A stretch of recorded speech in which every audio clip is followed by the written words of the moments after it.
Hello friends, मेरे YouTube channel पर आप सभी का बहुत बहुत स्वागत है। मैं हूं डॉक्टर एम पी शर्मा। अपन पढ़ेंगे बायोलॉजी से अंदाज में, जिससे पढ़ते पढ़ते याद भी हो जाए, रटना नहीं पड़े। आज का अपना टॉपिक है कोशिका का एक और पार्ट, न्यूक्लियोलस, केंद्रिका, जो केंद्रक में रहती है। और अपन जानते हैं कि प्रोकैरियोट्स में ना तो न्यूक्लियस होता है ना ही न्यूक्लियोलस होता है। तो विस्तार से पढ़ते हैं अपन इसको, और उन सब प्रश्नों के जवाब अपने को पता लग जाएंगे, याद हो जाएंगे, तो विभिन्न प्रकार की प्रतियोगी परीक्षाओं में पूछे जाते हैं। अपन इस टॉपिक की शुरुआत प्रश्न के साथ करते हैं। पहला प्रश्न कि राइबोसोम फैक्ट्री किसको कहते हैं? कोशिका में राइबोसोम की फैक्ट्री किसको कहते हैं? और दूसरा प्रश्न ये कि वह कौन सा कोशिकांग है जो आवश्यक रूप से बिना किसी अपवाद के सेल डिवीजन के टाइम पर हमेशा लुप्त हो जाता है? आपको लग रहा होगा कि टॉपिक चल रहा है, तो यही जवाब होगा, न्यूक्लियोलस ही है। सर्टेनली न्यूक्लियोलस ही है। न्यूक्लियोलस का मेन काम राइबोसोम बनाना है, इसलिए राइबोसोम की फैक्ट्री कहते हैं। और न्यूक्लियोलस सेल डिवीजन के टाइम पर आवश्यक रूप से बिना किसी अपवाद के सब में लुप्त होता है। एक प्रश्न और, वो कौन सी इंटरफेज है जिसमें न्यूक्लियोलस नहीं पाया जाता? ये थोड़ा सा कठिन है, इसकी बात अपन आखिर में करेंगे।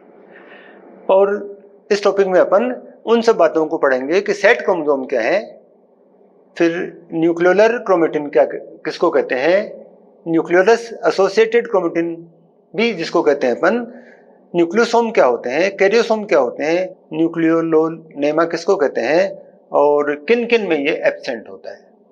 तो यूकैरियोटिक सेल्स भी जिनमें एब्सेंट है उनमें यीस्ट है, स्पर्म में नहीं होता और आरबीसी में भी नहीं होता। अब यहाँ सबसे पहला प्रश्न है कि किसी सेल के केंद्रक में कितने न्यूक्लियोलस हो सकते हैं? प्लूरल में न्यूक्लियोलाई, एक वचन में न्यूक्लियोलस।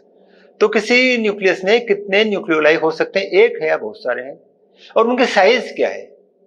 और इस बात का जवाब है कि यह डिपेंड करता है कि कोशिका संश्लेषण की एक्टिविटी में कितनी ज्यादा एंगेज्ड है। यानी साइज ऑफ द न्यूक्लियोलस और number of nucleoli, it is directly proportional to the synthetic activity of the cell. सीधी सीधी समानुपाती है किसके? कोशिका संश्लेषण में कितनी व्यस्त है। फिर यह कि ये बनता कहां पर है, न्यूक्लियस में इसकी पोजीशन क्या है और इसका खुद की स्ट्रक्चर क्या है। तो अपन ने ये एक सेल का स्ट्रक्चर बनाया है, और सेल में और कोशिकांग नहीं बनाया अपन ने। ये सेल मेम्ब्रेन है, ये साइटोप्लाज्म है जिसमें दूसरे कोशिकांग है, और ये न्यूक्लियर एनवलप है, न्यूक्लियर मेम्ब्रेन है, डबल मेम्ब्रेनस, और उसके अंदर एक स्फेरिकल संरचना, ये न्यूक्लियोलस, जिसको अपन ने एनलार्ज करके बनाया है। तो न्यूक्लियोलस भी चारों तरफ से घिरा हुआ है, लेकिन ध्यान रहे ये मेम्ब्रेन नहीं है। Nucleolus is membraneless structure. ना तो न्यूक्लियोलस के बाहर मेम्ब्रेन है, ना ही न्यूक्लियोलस के अंदर कोई मेम्ब्रेन है। यहां प्लाज्मा मेम्ब्रेन नहीं होती। फिर चारों तरफ क्या है? चारों तरफ का ये जो क्रोमेटिन है, ये तो हेटेरोक्रोमेटिन है, और क्या कहते हैं इसको?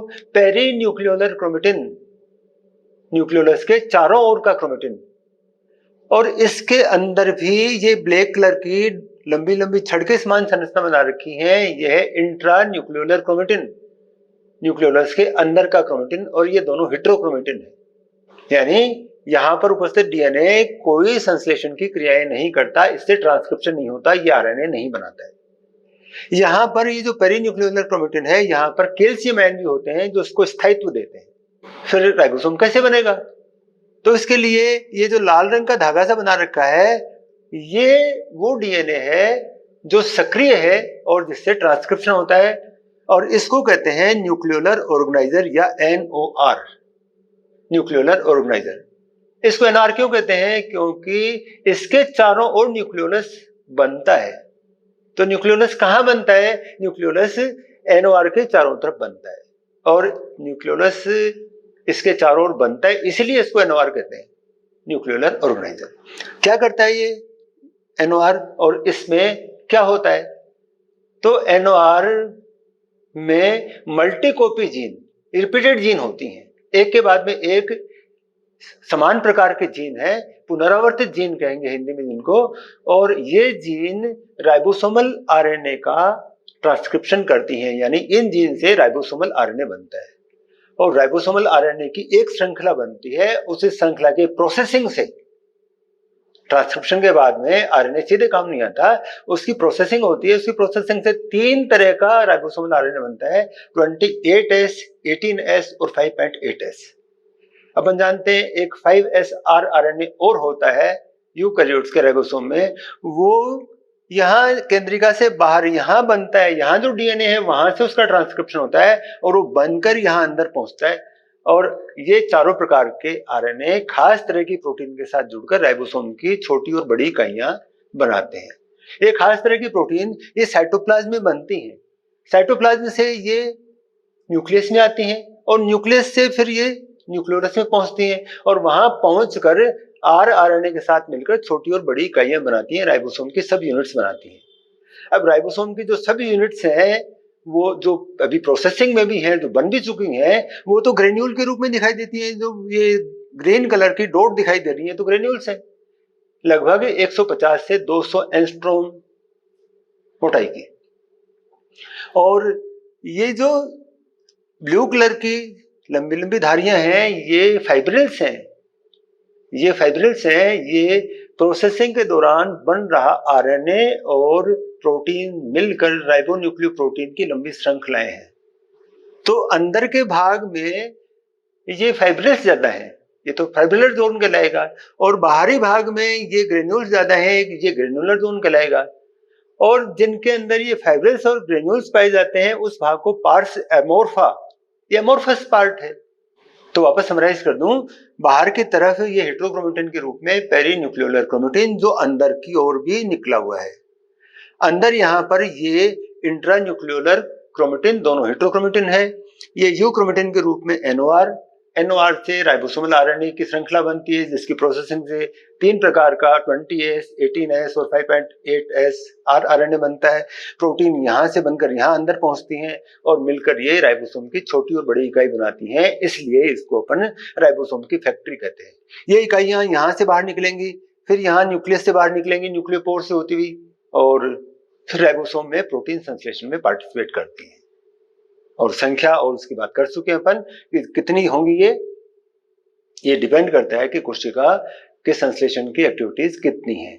जैसे अपन बात करें कि ऊसाइट में, प्राइमरी ऊसाइट में, oogenesis के समय प्राइमरी ऊसाइट में इनकी संख्या एम्फीबियंस में, जीनोपस में 1000 से भी ज्यादा देखी गई है। और बहुत सारी जगह एक बड़ा सा न्यूक्लियोलस बनता है, इतना बड़ा कि सामान्य कोशिका का केंद्रक भी इसके सामने छोटा हो जाए। और बाकी सामान्य कोशिकाओं में, ऑर्डिनरी सेल्स में 1 या 2 या 3 न्यूक्लियोलाई से काम चल जाता है, इसलिए उनमें संख्या लिमिटेड होती है। अब बात करते हैं अपन कि ये न्यूक्लियोलर ऑर्गेनाइजर ये क्या है, ये कहाँ पाया जाता है, डीएनए का कौन सा भाग है, क्रोमोसोम का कौन सा भाग है जहां पर ये न्यूक्लियोलर ऑर्गेनाइजर पाया जाता है। तो बात करते हैं अपन सेट क्रोमोसोम की, सैटेलाइट क्रोमोसोम की। सेट क्रोमोसोम से पहले अपन क्रोमोसोम की थोड़ी सी बात करेंगे। क्रोमोसोम में एक सेंट्रोमियर होता है, इसको प्राइमरी कॉन्स्ट्रिक्शन कहते हैं, प्राथमिक सिकोड़ कहते हैं इसको, और इसके दोनों ओर भुजाएं होती हैं। यदि दोनों ओर की भुजाएं बराबर हैं उनको अपन मेटासेंट्रिक क्रोमोसोम कहते हैं। एक भुजा बड़ी और एक छोटी होती है उसको अपन सब मेटासेंट्रिक कहते हैं। एक भुजा बड़ी और एक बहुत छोटी होती है उसको अपन एक्रोसेंट्रिक कहते हैं। और केवल एक भुजा है, एक भुजा है नहीं, इसको अपन टीलोसेंट्रिक कहते हैं। अपन बात कर रहे हैं एक्रोसेंट्रिक की, एक भुजा बड़ी है, ये दूसरी भुजा छोटी है, बहुत छोटी है ये, और ये प्राइमरी कॉन्स्ट्रिक्शन है, सेंट्रोमियर है। इस छोटी भुजा से जुड़ी हुई सिरे की तरफ आखिर में एक नोब है, घुंडी है एक, उसको सैटेलाइट कहते हैं। और इस छोटी भुजा और घुंडी के बीच में पतला सा भाग है, इसको सेकेंडरी कॉन्स्ट्रिक्शन कहते हैं। इसको न्यूक्लियोलर ऑर्गेनाइजर, केंद्रिका संघटक या एनओआर कहते हैं। अब अपन जानते हैं कि क्रोमोसोम तो दिखने शुरू होते हैं प्रोफेज में, मेटाफेज में अधिकतम संघनन के कारण स्पष्ट दिखते हैं, एनाफेज में भी दिखते हैं, फिर टीलोफेज में डिसअपीयर होने लगते हैं और अंत तक डिसअपीयर हो जाते हैं। तो इंटरफेज में क्या होता है, इंटरफेज में क्रोमोसोम्स का कुछ भाग हेट्रोक्रोमेटिन के रूप में होता है, कुछ भाग यूक्रोमेटिन के रूप में होता है। इस एनओआर का क्या होगा, एनओआर हालांकि ज्यादा कंडेंस्ड नहीं है, ज्यादा संघनित नहीं है, लेकिन फिर भी ये असंघनित होकर एक वो केंद्रिका में जो लंबा लूप बनाया था अपन ने उस रूप में बदल जाएगा ये। और इसके चारों ओर केंद्रिका बनेगी, इसलिए इसको केंद्रिका संघटक कहते हैं। और अपन ने ये बात कर रखी है कि इसके अंदर राइबोसोमल आरएनए बनाने वाले जीन एक के बाद में एक रिपीटेड जीन्स होते हैं। अब एक प्रश्न यहाँ पर कि ये सेट का अर्थ क्या है? तो आजकल तो सेट का अर्थ सैटेलाइट से है, सेट को सैटेलाइट का पर्यायवाची मान रखा है, लेकिन इनिशियली सेट लिया गया है सिने एसिडोथाइमोन्यूक्लिको, और कुछ लोगों ने सिने एसिडोथाइमोन्यूक्लिनो को भी कहा है। इसका अर्थ है कि यहाँ पर थाइमोन्यूक्लिक एसिड नहीं होता, इसलिए ये फ्यूजन स्टेन नहीं लेता, डीएनए का स्टेन नहीं लेता है। एक और इंपॉर्टेंट पॉइंट कि कितने सेट क्रोमोसोम हो सकते हैं किसी भी स्पीसीज में, तो उसका जवाब यह है कि किसी भी स्पीसीज के डिप्लॉयड सेट के लिए 2n नंबर के लिए एटलीस्ट 2 पेयर्स क्रोमोसोम की वो सेट क्रोमोसोम की होती है। अपनी बात करें, मनुष्यों की बात करें, तो हमारे में 23 पेयर्स हैं क्रोमोसोम्स की, यानी 46 क्रोमोसोम्स है। 23 पेयर्स में से 5 पेयर्स 13, 14, 15, 21 और 22, ये 5 जोड़ी क्रोमोसोम की, यानी कुल मिलाकर 46 में से 10 क्रोमोसोम सेट क्रोमोसोम है। अब इनमें सबके चारों ओर बने न्यूक्लियोलस कोई जरूरी नहीं है, आवश्यकता अनुसार इनकी संख्या बढ़ती है या कम हो जाती है। हालांकि आजकल हिस्ट्री पर प्रश्न पूछे जाने का ट्रेंड नहीं है, नहीं पूछे जाते आजकल, बहुत पहले पूछे जाते थे, लेकिन फिर भी अपन इसकी हिस्ट्री की बात भी करें तो इसकी खोज फोंटाना ने की, न्यूक्लियोलस की खोज फोंटाना की, किनमें की? ईल मछली की सेल्स में की। फिर नाम इसका बोमेन ने दिया, न्यूक्लियोलस नाम बोमेन ने दिया। अपन और पॉइंट्स की बात भी करें, एक पॉइंट का जिक्र किया था, इसको होते हैं प्लाज्मोसोम। और प्लाज्मोसोम क्या है? True nucleolus. प्लाज्मोसोम क्या है? True nucleolus. और अपन जानते हैं ट्रू न्यूक्लियोलस में चारों तरफ हेट्रोक्रोमेटिन के रूप में पेरी न्यूक्लियोलर क्रोमेटिन है, थोड़ा सा हेट्रोक्रोमेटिन अंदर की तरफ भी है, और एनओआर तो एक बहुत पतला सा भाग है, यानी कुल मिलाकर इस न्यूक्लियोलस में डीएनए कम है, और डीएनए कम है इसलिए इसका स्टेनिंग डार्क नहीं होगा डीएनए के स्टेन से। ये तो ट्रू न्यूक्लियोलस। और दूसरे कैरियोसोम, कई बार न्यूक्लियस में, कुछ सेल्स के न्यूक्लियस में हेट्रोक्रोमेटिन एक जगह इकट्ठा होकर ऐसा लगता है कि ये भी एक न्यूक्लियोलस है, तो डार्क स्टेनिंग होगा। जैसे हिमेटोक्सिन से स्टेन करें तो एक नीले रंग का गहरा धब्बा दिखाई देगा, वो न्यूक्लियोलस की तरह से दिखता है लेकिन है नहीं, वहां पर बहुत सारा हेट्रोक्रोमेटिन इकट्ठा हो रखा है, तो ये डीएनए डेंस होगा, इसको अपन कैरियोसोम कहते हैं। फिर न्यूक्लियोलोनेमा, नेमा का अर्थ होता है तंतु, न्यूक्लियोलस के तंतु, और ये न्यूक्लियोलस में है, और न्यूक्लियोलस डिसअपीयर होगा तो साइटोप्लाज्म में भी दिखेंगे। ये तंतु क्या?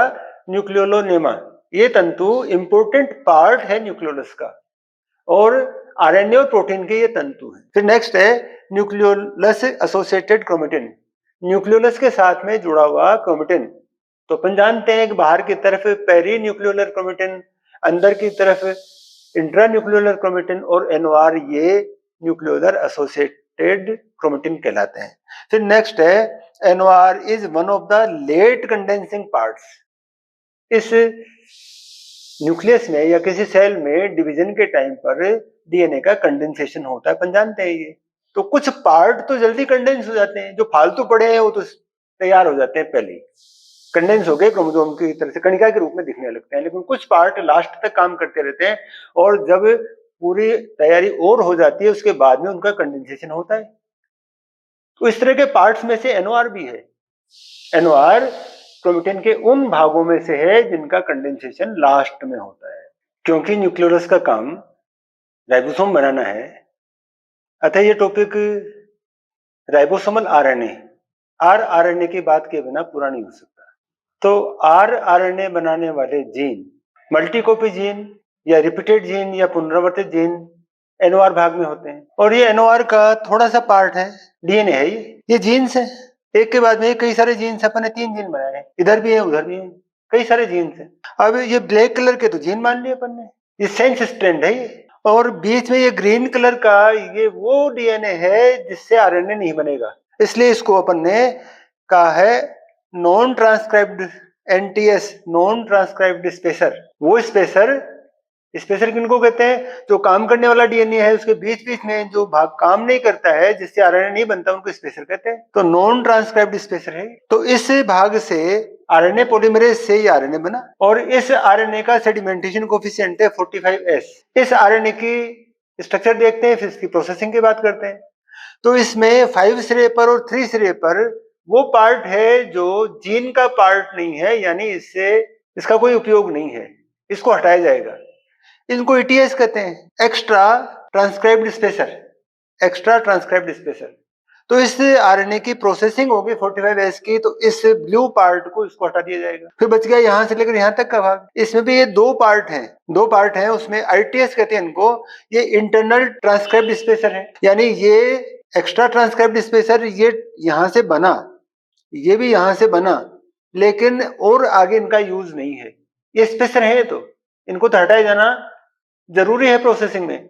तो इनको ब्लू कलर वालों को, ईटीएस को और आईटीएस को, उनको हटा दिया। तो फिर ये 3 सेगमेंट्स बच गए आरएनए के जो यूज में आएंगे। ये आरएनए है। इनमें से 5 सिरे की तरफ था 18S, बीच में है 5.8S और 3 सिरे की तरफ है 28S। ये सीक्वेंस बहुत इंपॉर्टेंट है, ये अच्छे एग्जाम में पूछे जाने लायक बात है ये। तो 28S 3 सिरे पर, ये 18S 5 सिरे पर, बीच में 5.8S। 3 तरह का आरएनए हो गया। अब एक और तरह का आरएनए पाया जाता है जो न्यूक्लियोलस में नहीं बनता, वो न्यूक्लियोलस के बाहर होता है, ये 5S आरएनए, और प्रोटीन बन गया साइटोप्लाज्म से। 4 तरह का आरएनए और प्रोटीन्स मिलकर राइबोसोम की छोटी और बड़ी यूनिट बनाती हैं। तो उसमें ये 5.8S 28S 5S ये तो मिलकर बनाती है बड़ी यूनिट, 18S और प्रोटीन मिलकर बनाती हैं छोटी यूनिट। और ये जो प्रोसेसिंग हुई, इस प्रोसेसिंग के लिए फिर एक और तरह के आरएनए की आवश्यकता है, small nucleolar RNA, SNO RNA, small nucleolar RNA. वो स्मॉल न्यूक्लियोलर आरएनए इस 45S की श्रृंखला की प्रोसेसिंग करता है, और उस प्रोसेसिंग से 3 तरह के आरएनए बनते हैं। तो एक और तरह का आरएनए न्यूक्लियोलस से पाया जाता है, SNO RNA, small nucleolar RNA. फिर एक और पार्टिकल की बात करते हैं अपन प्रोटीन सिंथेसिस के समय या राइबोसोम पढ़ते समय, SRP, सिग्नल रिकॉग्निशन पार्टिकल।